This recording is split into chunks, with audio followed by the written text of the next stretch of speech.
wabarakatuh. Alhamdulillah wassalatu wassalamu ala Rasulillah wa ala alihi wa ashabihi wa man walahu wa la hawla wa la quwwata illa billah. Asyhadu an la ilaha illallah wahdahu la syarika lah wa asyhadu anna Muhammadan abduhu wa rasuluh la nabiyya wa la rasula ba'dahu amma ba'd. Hadirin jamaah Masjid Miftahul Jannah yang insyaallah dirahmati dan dimuliakan Allah Subhanahu wa taala. Wabil khusus segenap jajaran pengurus para asatid dari masjid ini, mudah-mudahan Allah Subhanahu wa taala senantiasa mencurahkan rahmat dan keberkahan untuk seluruh asatid kita, untuk seluruh guru-guru kita, dan mudah-mudahan kehadiran kita di malam hari ini Allah Subhanahu wa taala meridhoinya dan menjadikan setiap detik kehadiran kita di sini bernilai pahala di sisi Allah Subhanahu wa taala. Amin ya rabbal alamin. Insyaallah di malam hari ini kita akan kembali melanjutkan kajian Sirah Nabawiyah. Yang sebelumnya, pekan sebelumnya kita sudah bahas tentang suku Quraisy. Itu berdasarkan sebagaimana firman Allah Subhanahu wa taala dalam Al-Qur'an surat Quraisy. Dan di malam hari ini yang akan kita bahas yaitu di antara peristiwa-peristiwa penting sebelum kehadiran atau sebelum kelahiran Nabi Muhammad SAW. Di antara peristiwa penting adalah peristiwa datangnya pasukan bergajah atau kita sebut dengan Ashabul Fil. Ini merupakan salah satu peristiwa terpenting. Oleh sebab itu, peristiwa ini Allah Subhanahu wa taala abadikan di dalam Al-Qur'an yang kita sebut dengan surat Al-Fil. Yang tadi ketika sholat dibacakan nama ustaz kita surat Al-Fil. Ustaz Hidayat tadi baca surat Al-Fil. Tentu ada kaitannya surat Al-Fil ini dengan surat selain surat Quraisy. Dia ada kaitannya.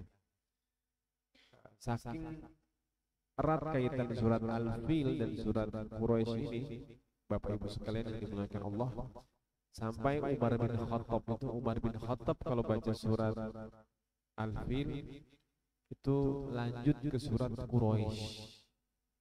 Karena Umar bin Khattab berpendapat bahwa dua surat ini berkaitan dan bersambungan tanpa memutus dengan bismillah. Itu Umar bin Khattab. Namun pendapat Umar bin Khattab ini meskipun pendapat Umar bin Khattab gitu, seorang sahabat yang mulia, namun para tabi'in, para salaf dan ulama seluruhnya sepakati bahwa surat Al-Fil dan surat Quraisy ini dua surat yang berbeda. Dua surat yang berbeda. Jadi begitu. Jadi kalau Umar bin Khattab baca dulu, faja'alahum ka'asrim ma'kul li'ilafi Quraisy, disambung gitu. Itu dulu gitu. Kalau sekarang kita baca sebagaimana yang udah ditetapkan sama seluruh ulama kita ya. Itu yang disebut dengan ijma'. Ijma' itu kesepakatan ulama sedunia. Nabi menyebutkan kalau umatku sudah sepakat dalam satu hal, maka umatku nggak akan tersesat. La tajtami'u ummati 'ala dhalalah, kata Nabi begitu. Umatku nggak mungkin bersatu dalam kesesatan. Kalau umatku udah bersatu, nah itu mereka bersatu pasti dalam kebenaran. Makanya ijma' ulama, hal yang disepakati oleh seluruh ulama menjadi salah satu dasar hukum terkuat setelah Al-Quran dan Sunnah. Al-Quran, Sunnah, ijma', dan satu lagi qiyas. Ada 4 hal yang disepakati. Ijma'. Nah, jadi sebelum kelahiran Nabi, persis di tahun kelahiran Nabi Muhammad sallallahu alaihi wasallam, terjadi peristiwa bersejarah luar biasa dahsyat yang dikenal dengan datangnya atau disebut dengan Amul Fil, tahun gajah. Jadi orang-orang Arab dulu mereka nggak punya kalender, mereka mengingat tahun dengan cara menandai peristiwa terbesar di tahun tersebut, tahun gajah. Kemudian tahun setelahnya setahun setelah tahun gajah, 2 tahun setelah tahun gajah, 3 tahun atau 10 tahun setelah tahun gajah, sampai nanti ada peristiwa besar lagi baru. Misalkan baru nanti setahun setelah peristiwa tersebut, misalkan banjir besar di Mekah, berarti setahun setelah banjir besar di Mekah, dan seperti itu. Mereka nggak punya kalender, tapi mereka punya tanggalan.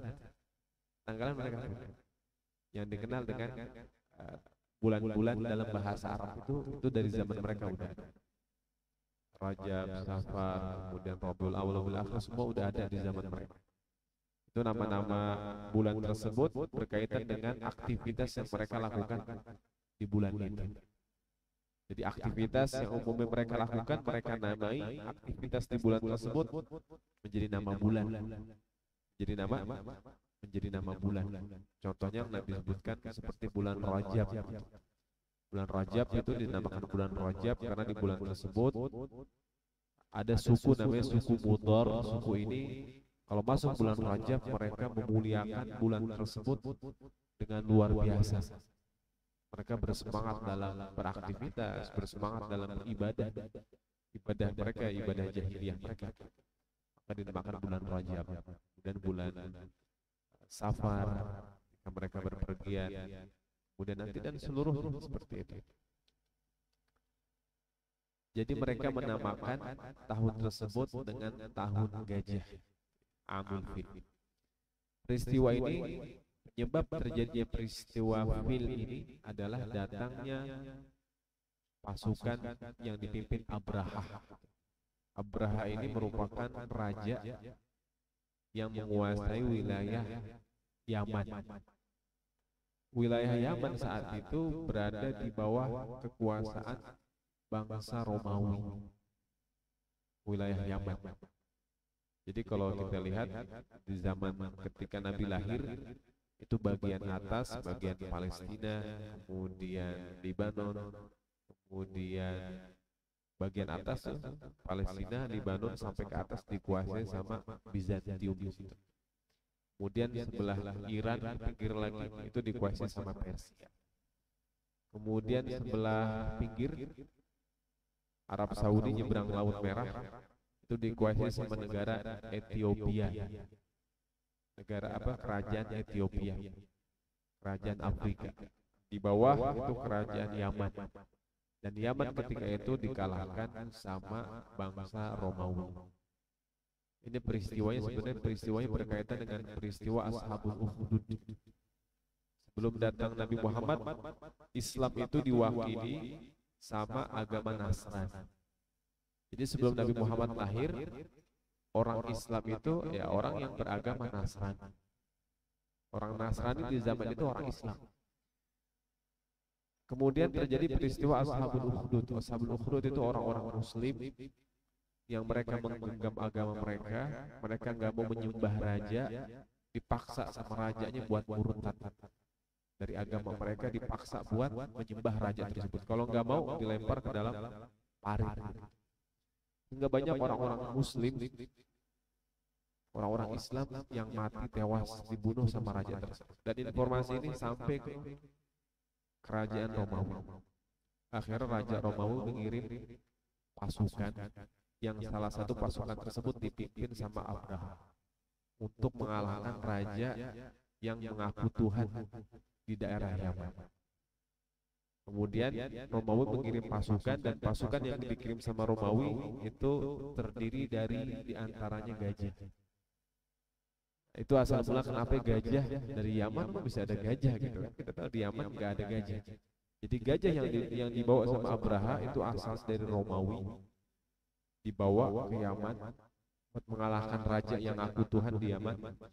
Kemudian setelah raja tersebut kalah, kemudian digantikan dengan raja yang ditunjuk sama Romawi. Kemudian raja tersebut meninggal, digantikan sama Abraha. Jadi Abraha menjadi raja berdasarkan otoritas dari yang diberikan sama Romawi untuk wilayah Yaman.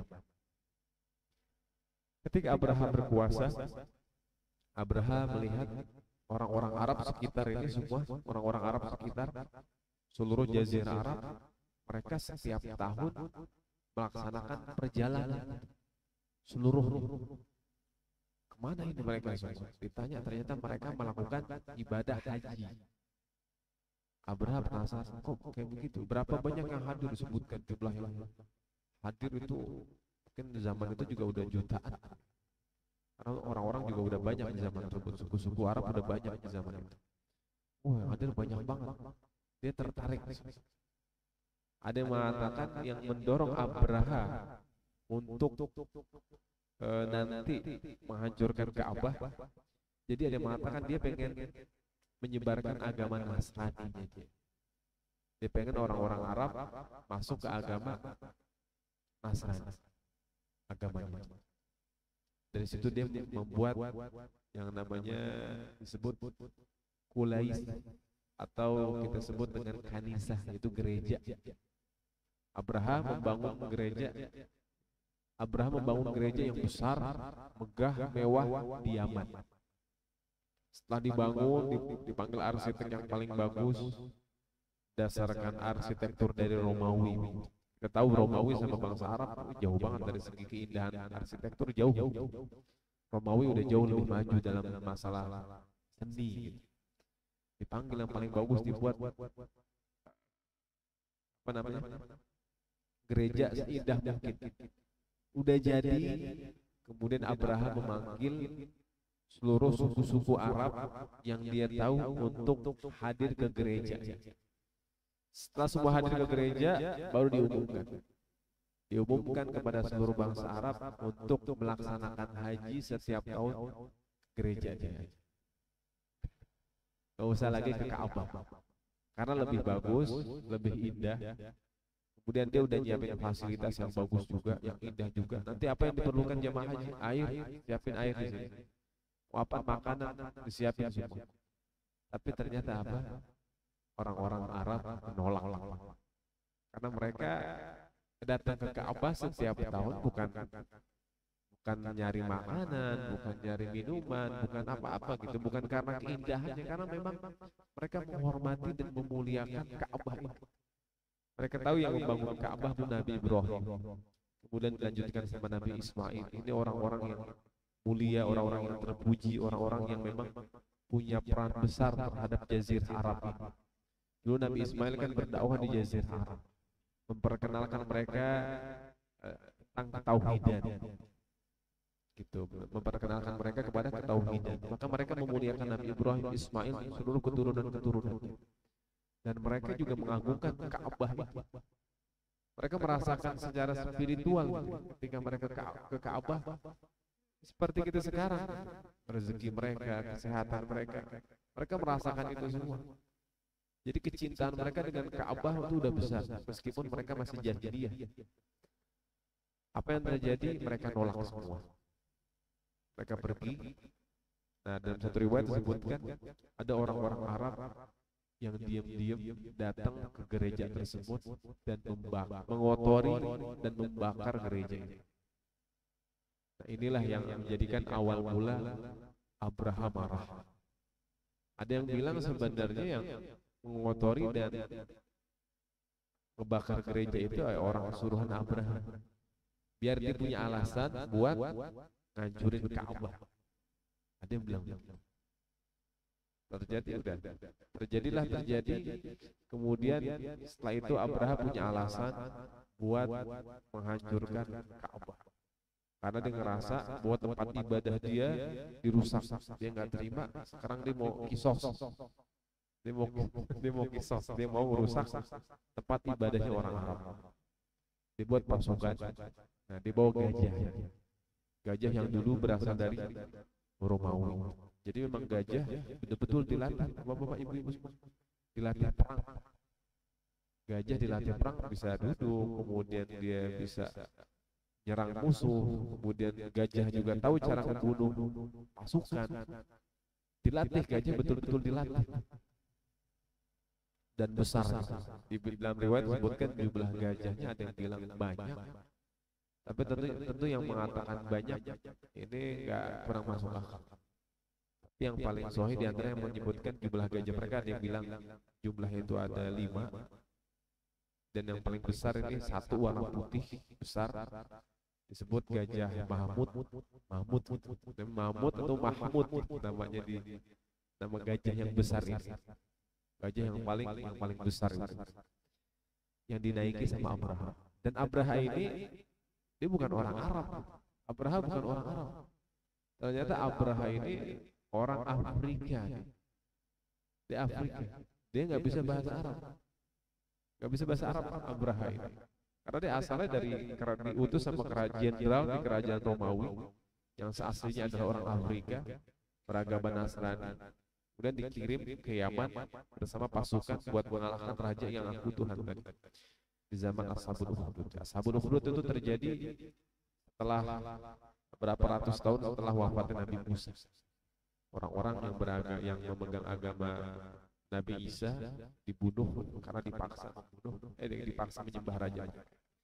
Jadi Abraha nggak bisa bahasa Arab, tapi dia kekeh membuat pasukan dengan jumlah besar untuk menghancurkan Ka'bah. Ini juga menarik, ada satu riwayat juga menyebutkan sebenarnya Abraha dia tujuan utamanya dia bukan hanya menghancurkan Ka'bah. Jadi kalau dia berhasil menghancurkan Ka'bah, apa yang dilakukan Abraha setelah itu? Jadi ada misi tersembunyi. Misi tersembunyi Abraha adalah membunuh bayi laki-laki yang lahir di tahun tersebut dari suku Quraisy. Dia mendapatkan informasi nubuat bahwa nanti akan lahir nabi terakhir di Mekah, tempatnya di Mekah Mukarramah, akan lahir bayi laki-laki di situ. Caranya gimana? Temukan Ka'bah, hancurkan Ka'bah, dan bunuh semua bayi laki-laki yang lahir di tahun tersebut. Subhanallah. Gak kebayang kalau Allah Subhanahu wa taala nggak menurunkan ababil seperti apa yang dilakukan Abraha kepada suku Quraisy ketika itu. Dibuat pasukan, dan yang menarik ini Abraha nggak tahu letak Ka'bah. Nggak tahu dia. Nggak punya peta. Karena orang-orang Arab mereka kan modal apa-apa hafalan kan, nggak nyatet mereka tuh. Termasuk jalan. Mereka tuh nggak ada yang namanya peta, nggak ada mereka. Nggak ada map, apalagi Google Map ada zaman itu. Kalau orang Romawi ya mereka punya peta. Dia buat peta, nanti giliran Jazirah Arab ini kosong. Mereka nggak punya informasi di sini. Tapi orang-orang Arab tahu, dia hafal jalan. Hafal jalan itu caranya gimana? Lewat bintang-bintang. Karena nggak bisa patokan, bisa sama gunung-gunung, kedua bintang-bintang. Kalau udah di tengah gurun kan mungkin kalau masih dataran kerikil masih bisa menghafal gunung-gunung kan. Tapi kalau udah masuk dataran pasir udah susah. Dataran pasir gunung pindah-pindah. Nah, mereka pakai namanya bintang-bintang. Jadi orang-orang Arab menghafal itu untuk mengetahui jalan. Allah mengatakan dalam Al-Quran, "Wala uqsimu bimawaqi'in nujum." Allah mengatakan juga, "Wa bin najmi hum yahtadun." Dan dengan bintang-bintang mereka mendapatkan petunjuk. Jadi kalau mereka di tengah gurun, yang mereka percaya itu bintang-bintang. Mereka nggak percaya sama omongan orang kalau di tengah gurun. Bisa jadi orang bohong. Dia mau pergi ke sini, orang bilang ke sana udah mati di tengah jalan. Tapi yang mereka percaya ini bintang-bintang. Dan Allah katakan di Al-Quran, kemudian nabi-nabi, kemudian para ulama itu bagaikan bintang-bintang. Dia nggak akan berubah posisinya. Dari zaman dulu sampai kiamat nanti bintang di situ. Itulah kebenaran, itulah Al-Quran, dan itulah para nabi, para rasul, dan para ulama-ulama yang soleh. Jadi Abraha siapin pasukan, dia nggak tahu apa yang dilakukan. Didatangi suku-suku satu persatu dari Yaman, dia bergerak ketemu suku, diinterogasi suku tersebut, minta arah Ka'bah. Nah ini subhanallah, bangsa Arab begitu cinta sama Ka'bah, begitu pertama mereka cinta Ka'bah, kedua mereka cinta suku Quraisy. Karena suku Quraisy ini mereka anggap sebagai suku yang merawat dan menjaga Ka'bah. Suku Quraisy meskipun jahiliyah mereka orang baik-baik, menyediakan air. Tadi kita tahu kisahnya kemarin, bagaimana Abdul Muthalib menyediakan air untuk jemaah haji, kemudian motongin onta buat jemaah haji yang datang. Orang-orang Quraisy baik-baik. Mereka cinta sama Ka'bah, mereka cinta sama orang Quraisy. Mereka tutup mulut. Apa yang terjadi? Abraha kejam gitu. Karena memang dia punya misi tadi, misinya membunuh bayi. Kalau mereka dia punya misi membunuh bayi, apalagi orang tua gitu kan. Gak sedikit yang disiksa, akhirnya buka mulut sedikit, bergerak lagi, ketemu suku, dan seperti itu. Dan dari pasukan yang begitu banyak, ini kan berapa ratus kilometer dari Yaman, mungkin hampir 600, hampir 800 kilometer, bahkan mungkin hampir mau 1000 gitu. Kalau dari Makkah ke Palestina, dari Masjidil Haram ke Masjidil Aqsa itu 1200 kilometer. Mungkin dari Yaman hampir 1000 kilometer pasukan di tengah gurun kerikil, panas, jumlah banyak, itu persediaan makanan sama minumannya kayak gimana? Tentu banyak pasukan yang mati di tengah jalan. Dia harus tembus, namanya mereka harus menembus itu namanya perisai-perisai kerikil yang ada di sekitar Ka'bah. Itu berat luar biasa. Kaki mereka kayak gimana, panas kayak gimana, tapi mereka memaksakan diri. Terus sampai ke suku, sampai akhir mereka di Taif. Kemudian mereka interogasi orang-orang di Taif. Kemudian mereka bergerak lagi. Nah ini juga dia mengatakan ketika setelah di Taif itu ada satu suku sebelum masuk ke perbatasan Haram. Ada satu suku di luar dan suku tersebut sama tutup mulut semua kecuali satu orang. Ini di sejarah disebut dengan namanya Abu Rigal. Abu Rigal ini satu-satunya orang yang buka mulut. Dulu jamaah haji disebutkan dalam riwayat kalau jamaah haji jahiliyah dulu sebelum Islam, setelah mereka haji mereka lempar jumroh, setelah mereka lempar jumroh mereka lempar batu lagi ke kuburannya Abu Rigal. Karena dulu berkhianat, menyampaikan arah Mekah kepada Abraha. Sampailah Abraha ke Mekah Al-Mukarramah. Dia nggak langsung masuk, pasukan udah lapar, hausan. Apa yang dilakukan? Dia mengambil ternak yang ada di sekitar Masjidil Haram, bukan Masjidil Haram, perbatasan tanah haram. Disita, diambil, disembelih buat pasukan. Diambil hampir disebutkan riwayat 200 otak lebih. Diambil. Ya otak kalau mereka sembelih itu di dalam perut otak ada persediaan air, itu diminum mereka. Persediaan air diminum, kemudian dagingnya dimakan, dan banyak yang bisa dimanfaatkan dari otak tersebut. Maka Allah mengatakan dalam Al-Quran, afala yanzuruna ilal ibili kaifa khuliqat. Apakah kalian tidak memperhatikan bagaimana unta itu diciptakan? Semuanya unta itu bisa dimanfaatkan. Sampailah mereka Abraha di depan di perbatasan Masjidil Haram, dan dia bergerak lagi sampai di perbatasan Masjidil Haram.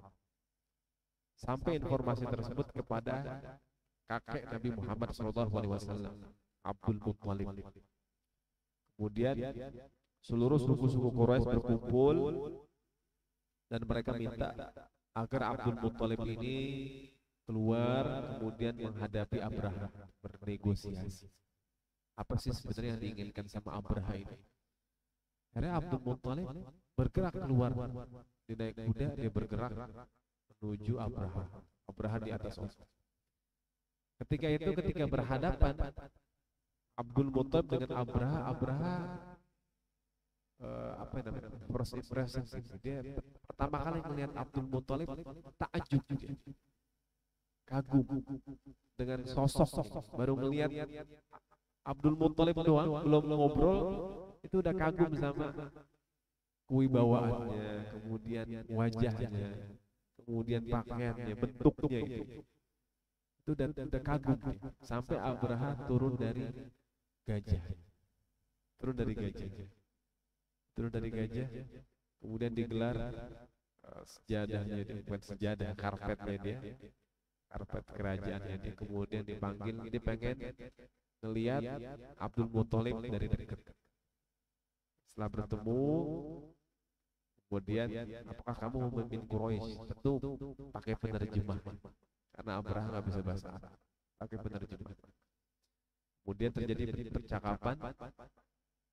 Kemudian Abraha mengatakan ke Abdul Muthalib, wahai pemimpin Quraisy, saya datang ke sini untuk menghancurkan Ka'bah. Apa yang ingin kamu katakan? Abdul Muthalib mengatakan, ini juga jawaban dari Abdul Muthalib bikin Abraha kaget. Abdul Muthalib mengatakan, yang saya minta adalah tolong kembalikan seluruh ternak orang-orang Quraisy.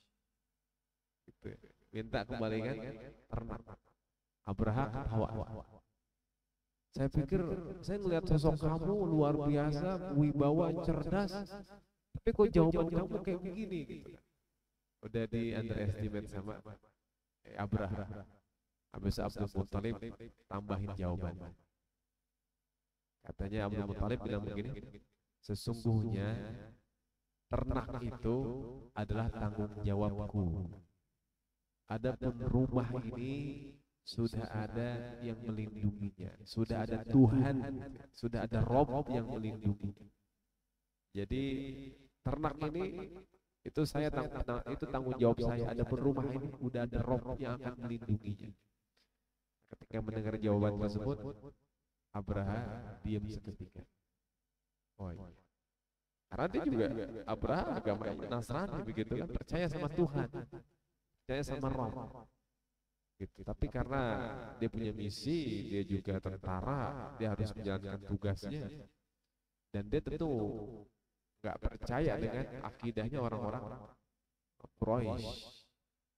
Oh kalau begitu, akhirnya diserahkan seluruh ternak, dikasih waktu sekian jam untuk mengosongkan kota Makkah. Kemudian Abdul Muthalib menyampaikan ke seluruh warga buat keluar naik ke atas gunung yang paling dekat dari Mekah, naik ke atas gunung semua. Ketika di gunung di sekitar Mekah itu banyak gunung-gunung, bukan gunung besar, gunung bukit-bukit, bukit-bukit gitu. Kalau kita bilang bukit, naik ke bukit semua. Jadi mereka semua nyaksiin dari atas, dari tempat yang jauh, Ka'bah mereka mau dihancurin. Kemudian setelah mereka pergi semua, Abdul Muthalib bergerak terakhir dia ke Multazam, kemudian dia memegang pintu Ka'bah, dia berdoa, ya Allah, sesungguhnya hambamu telah melindungi miliknya, maksudnya onta-onta. Maka aku memohon kepadamu, ya Allah, lindungilah apa yang menjadi milikmu, itu rumah ini. Kemudian Abdul Muthalib berdoa, menangis. Setelah itu dia pergi ke tempat orang-orang Mekah berlindung. Kemudian Abraha mulai masuk ke dalam Masjidil Haram. Nah, ketika dia mulai masuk, ini peristiwa pertama terjadi, itu gajahnya nggak mau bergerak, nggak mau maju. Jadi gajah duduk di situ, gajah duduk. Dia nggak mau maju ke Ka'bah. Kalau ke kanan mau, kalau ke kiri mau, mundur mau, tapi maju nggak mau gajah. Gajah yang gede ini, yang putih. Yang lain mengikut gitu kan, gajah yang lain ngikut. Tapi gajah yang besar ini nggak mau. Kalau gajahnya nggak mau bergerak, yang lain nggak mau bergerak. Sampai akhirnya disiksa gajah tersebut, nggak mau juga. Akhirnya udah ditinggal gajah tersebut, dibiarkan. Kemudian mereka masuk ke dalam. Nah, di situ orang-orang Quraisy mulai melihat dari kejauhan. Tiba-tiba yang mereka lihat itu awan hitam bergerak dari jauh, bergerak cepat. Kemudian seketika itu di atas gelap semua. Jadi yang dilihat sama orang-orang Abraha di siang hari tersebut, yang terang panas, tiba-tiba gelap, betul-betul gelap. Jadi kelihatannya kayak awan hitam. Kemudian seketika mereka dilempar oleh batu-batu. Disebutkan riwayat burung tersebut bawa 3 batu. Yang pertama di tangan, di kaki kanan, di kaki kiri, sama di paruh. Dalam ditafsir sebagian riwayat menyebutkan di setiap batu tersebut sudah ada nama. udah nama orang yang akan dilempar. Dan batu tersebut dibawa dari tempat namanya Sijil. Tarmihim bihijaratin min sijil. Sijil itu nama neraka. Jadi neraka ada. Jadi neraka sekarang ada. Adanya di mana? Gak jauh dari bumi ini. Wallahu a'lam. Karena burung itu datang dari Sijil. Nah, bawa batu dari neraka. Dilemparin, batunya balik lagi ke neraka. Dilemparin ke pasukan Abraham. Allah Subhanahu wa ta'ala berfirman di surat Al-Fil.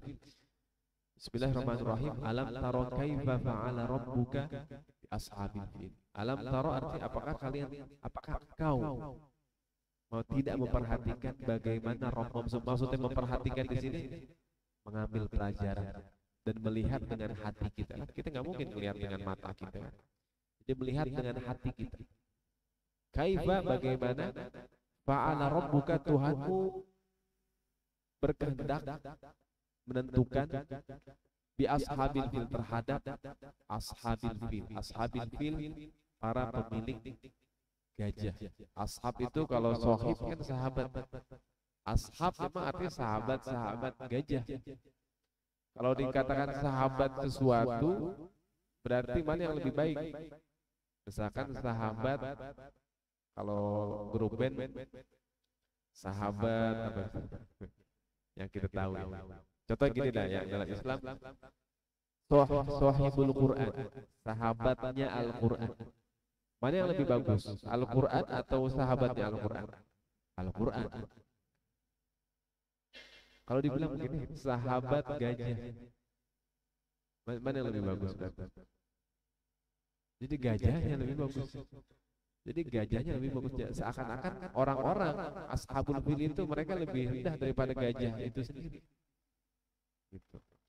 Ashabil fil. Kemudian juga ulama menyebutkan ashabil fil zaman sekarang, ashabul fil zaman sekarang orang-orang yang menggunakan binatang untuk menghancurkan orang lain, semacam virus, penyakit. Sekarang nyamuk apa? Nyamuk itu disebar, ada yang nyebar nyamuk gitu kan, yang diserang anak-anak. Orang yang menggunakan binatang untuk merusak orang lain atau merusak bangsa lain namanya ashabul fil. Alam taro kaifa fa'ala rabbuka bi ashabil fil? Alam yaj'al kaidahum fi tadlil. Bukankah Allah jadikan upaya mereka fi tadlil dalam sia-sia? Kenapa Allah enggak ngirim burung ababil langsung kiamat? Allah biarin dia bergerak sampai di depan Ka'bah. Allah biarin, bahkan Allah biarin juga ada orang yang berkhianat itu. Allah yang nunjukin Abraha buat sampai ke depan Ka'bah. Allah yang nunjukin. Jadi begitulah Allah Subhanahu wa ta'ala ingin berkehendak sama yang terjadi sekarang Palestina. Israel bisa sampai saat ini Allah Subhanahu wa ta'ala yang menetapkan itu semua. Sama kayak Abraha sampai di depan Ka'bah, seakan-akan mereka udah mau mencapai tujuan mereka itu selangkah lagi. Ternyata di situ Allah hancurkan mereka semua. Sama kayak Israel. Seakan-akan mereka selangkah lagi ini untuk mencaplok negara Palestina 100%. Tapi ternyata kita lihat kalau ashabul fil Allah hancurkan, maka Allah juga akan menghancurkan Israel. Karena mereka mau merusak orang-orang beriman. Jadi fi tadlil dalam sia-sia. Sia-sia mereka, biaya yang besar disiapkan, kemudian segala macam tentaranya, biaya yang besar disiapkan seluruhnya, perjalanan yang jauh, banyak korban jiwa, ternyata itu semua sia-sia. Semua sia-sia. Fi tadlil. Bahkan wa arsala alaihim thayran ababil, dan Allah mengirim kepada mereka namanya thayran. Ini thayran ini dalam tafsir itu maknanya bukan burung. Thayr itu maknanya makhluk yang terbang. Udah. Dari situ mulai ikhtilaf ulama. Ada yang mengatakan ini yang kita sepakati dulu sama-sama itu burung. Nanti jenis burungnya juga ikhtilaf. Burungnya besar, burungnya kecil, burungnya wallahu a'lam. Tapi ada mengatakan burung ini memang ukuran sedang, bahkan kecil gitu burung ababil ini. Dan jumlahnya itu ketika datang banyak luar biasa. Ada yang mengatakan juga kelelawar. Jadi ada yang mengatakan kelelawar. Kemudian ada yang juga yang mengatakan kayak Muhammad Abdul mengatakan ababil di sini. Ini menurut beliau adalah nyamuk. Nyamuk yang membawa virus bakteri mematikan. Datang jumlah besar, nemplok, digigit, mati. Bukan langsung mati, di dalam tafsir disebutkan mati dalam hitungan menit, tapi kulit mereka rusak dulu semua. Dan itu menyebar di antara mereka cepat banget, kayak kebakar kulit mereka. Itu pendapatnya mengatakan gitu. Namun jumhur ulama menyepakati bahwa memang yang dikirim itu adalah toiron burung. Oh, dalam Al-Quran, dalam biologi Al-Quran. Jadi makhluk memang di alam semesta ini kebagi jadi dua bentuk. Yang pertama toir, yang kedua dabbah. Toir ini makhluk yang terbang, dabbah ini makhluk yang melata. Kayak ada burung yang terbang, kemudian yang melata semuanya begitu kan. Kucing, kambing, onta, semua yang melata. Bahkan yang di air juga ada yang bergerak, ada yang di dasar bergerak. Sampai manusia sama jin gitu. Manusia itu bergerak, nggak bisa terbang. Yang terbang itu jin jenis toir. Dia kemana-mana jin, ya nggak jalan, terbang kayak burung. Dan malaikat juga kemana-mana terbang. Malaikat itu Allah Subhanahu sebutkan malaikat punya uli ajnihatin, punya sayap malaikat. Jadi itu Allah Subhanahu wa taala menciptakan makhluk seperti itu. Di sini dalam surat ini yang toiron ababil, kemudian makhluk yang dabbah itu tadi manusia sama termasuk gajah, makhluk yang dabbah bergerak melata di muka bumi. Wa arsala alaihim tayran ababil. Ababil di antara maknanya berbondong-bondong, datang rombongan, kemudian datang lagi rombongan, melempar batu-batu tersebut. Tayran ababil. Tarmihim, ini makna tarmihim. Tarmihim ini fi'il mudhari yang terus-menerus melempari mereka. Ini makna tarmihim, terus-menerus melempari mereka. Bihijaratin, dengan batu, min sijil, dari sijil. Sijil ulama mengatakan ini sijil nama neraka, tanah yang terbakar, tanah yang panas. Dari mana burung-burung jumlah besar itu datang? Dan bagaimana mereka bawa batu-batu tersebut? Itu wallahu a'lam. Yang jelas burung tersebut ada, batu tersebut ada, dan sijil itu ada. Dan tempatnya Allah Subhanahu wa taala yang tahu, namun ada. Bihijaratin min sijil, dilempari mereka semua, seluruh pasukan ini. Makanya batunya itu enggak, kalau sekarang batu udah enggak ketemu lagi, batu. Kan mungkin logika kita harusnya batunya masih ada dong. Batunya harusnya masih, tapi enggak ada lagi batunya udah. Dia balik lagi ke tempat asal. Batu itu dibawa sama burung itu. Jadi jatuh enggak menetap di atas tanah, dia balik lagi ke tempat asal. Sijil. Kemudian di akhir Allah mengatakan faja'alahu ka'asfin ma'kul. Maka dijadikanlah mereka bagaikan asfin ma'kul itu kalau diterjemahkan bagaikan daun yang dimakan ulat. Sebenarnya bukan dimakan ulat ya. Kayak sapi makan ampas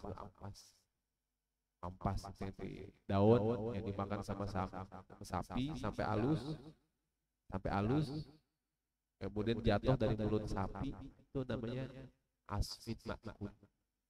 Maksudnya apa? Yang tadi mereka sombong, gagah, perkasa, pasukan mereka besar, kemudian juga Alfil sekarang kalau Israel punya tank-tank mereka begitu kan, besar-besar mereka, kesombongan mereka.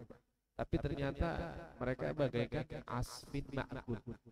Ketika dikunyah, ketika dilempari batu, mereka nggak bisa ngapa-ngapain. Bagaikan daun yang dimakan, mau dimakan ulat, mau dimakan binatang apapun, nggak punya kekuatan sama sekali. Lemah luar biasa mereka. bagaikan daun yang dimakan ulat. Daun mau dimakan ulat, diem aja, nggak ngelawan gitu kan. Daun dimakan sapi udah diem aja, nggak bergerak sampai halus, sampai halus tuh. Ka'asfin ma'kul, bagaikan dedaunan yang dimakan, baik dimakan ulat, dimakan binatang apa, pokoknya daun-daun yang dikunyah halus, maknanya begitu. Dan ini peristiwa tersebut terjadi, semua orang-orang Quraisy melihat dengan mata mereka peristiwa tersebut, dan informasi datangnya Abraha ke Makkah ini sebenarnya diketahui sama seluruh suku-suku Arab. Namun seluruh suku-suku Arab nggak punya kekuatan, mereka nggak punya militer, mereka nggak punya senjata, mereka nggak bisa ngelawan Abraha. Mereka cuma diem pasrah. Termasuk suku Quraisy, mereka nggak punya kekuatan, nggak punya tentara buat melawan pasukan Abraha, maka mereka pasrah keluar semua. Namun Allah kirim Thayran ababil, kemudian pasukan tersebut hancur, habis ketika dalam hitungan menit. Hanya tersisa beberapa orang aja, di antaranya Abraha tersisa. Dia bisa hidup, wallahu a'lam caranya gimana. Allah tentukan dia dan beberapa pasukan hidup. Tujuannya apa? Agar Abraha ini kembali ke Yaman, kemudian menceritakan apa yang dia lihat. Menceritakan apa yang dia lihat. Tapi setelah itu Abraha mati. Bahkan dalam riwayat ada pasukan-pasukan yang lari. Pasukan yang lari. Burungnya ngejar sampai orang tersebut kena. Bahkan dalam riwayat itu disebutkan ada yang dibiarkan hidup sampai ke Yaman. Setelah cerita burung datang lempar batu mati. Tapi ada juga Ibnu Abbas menyebutkan ada yang kena batu tapi nggak mati, namun kena penyakit. Kena penyakitnya udah nggak mungkin disembuhkan, penyakit kulit segala berbahaya. Tapi nggak lama setelah itu mati semua. Seluruh pasukannya dari A sampai Z semuanya mati. Dan itu setelah peristiwa itu orang-orang Jazirah Arab yang lain itu semakin takjub dan kagum sama suku Quraisy. Dan mereka memberi julukan ke suku Quraisy itu dengan Ahlullah. Bahwa suku Quraisy ini adalah keluarganya Allah. Karena apa? Karena Allah berperang untuk mereka. Nggak ada yang berani macam-macam setelah itu dengan suku Quraisy. Abraha aja habis, apalagi kita semua udah. Mereka semakin hormat, semakin ta'alim sama suku Quraisy. Abraha pasukan besar habis. Mereka nggak tahu seperti apa, kayak gimana hancur suku Abraha, mereka nggak tahu. Namun mereka mendapat informasi suku Quraisy, mereka jujur gitu. Mereka jujur. Apa yang mereka lakukan, orang-orang Quraisy nggak kenal bohong. Mereka nggak kenal bohong, nggak bisa bohong. Kan Abu Jahal nggak bisa bohong. Abu Jahal aja nggak bisa bohong. Dia nggak tahu cara bohong. Mereka nggak kenal kosakata bohong itu nggak ada di mereka. Jujur mereka disampaikan yang terjadi, menyebar informasi tersebut, peristiwa tersebut, semakin dimuliakan orang-orang Quraisy. Sebenarnya kenapa Allah selamatkan Ka'bah?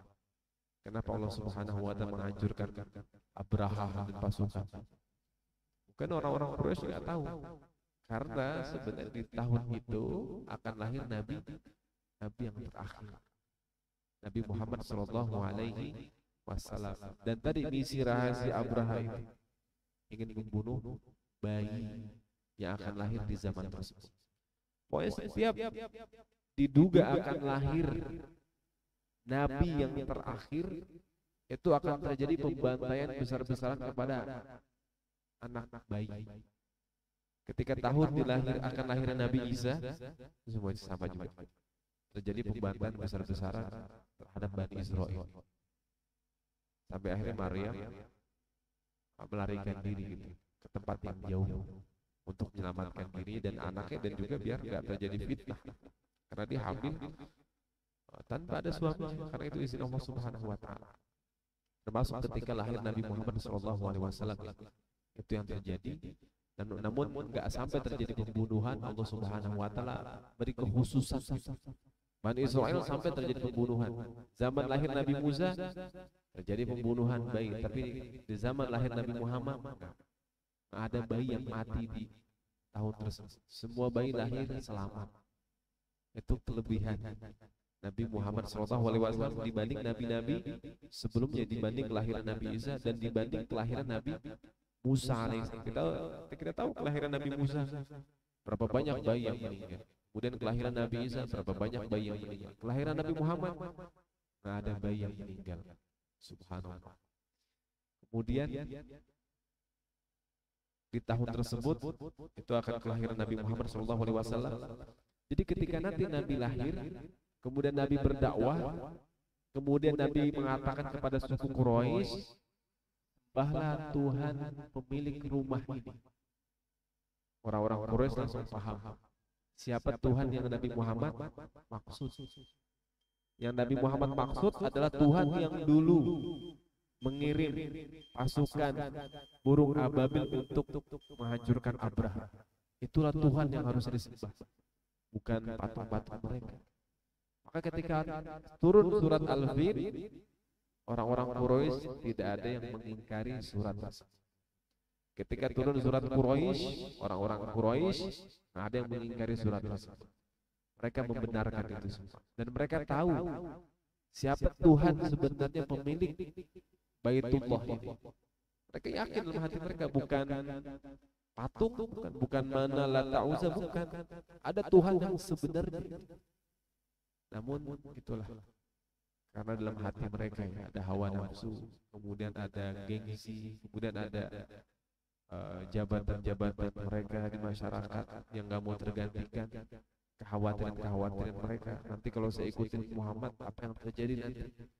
Saya kehilangan jabatan saya, kemudian juga orang-orang yang berinteraksi dengan yang haram. Kalau saya ikutin Islam, saya harus meninggalkan ini semua. Jadi hawa nafsu yang menahan mereka untuk percaya dan mengikuti Nabi Muhammad SAW. Nah, baru saja tadi kita simak peristiwa besar yang terjadi di tahun kelahiran Nabi Muhammad SAW, yaitu terjadinya datangnya pasukan bergajah dan Allah Subhanahu wa Ta'ala hancurkan pasukan tersebut. Insyaallah nanti berikutnya akan kita bahas tentang kelahiran dari Nabi Muhammad SAW.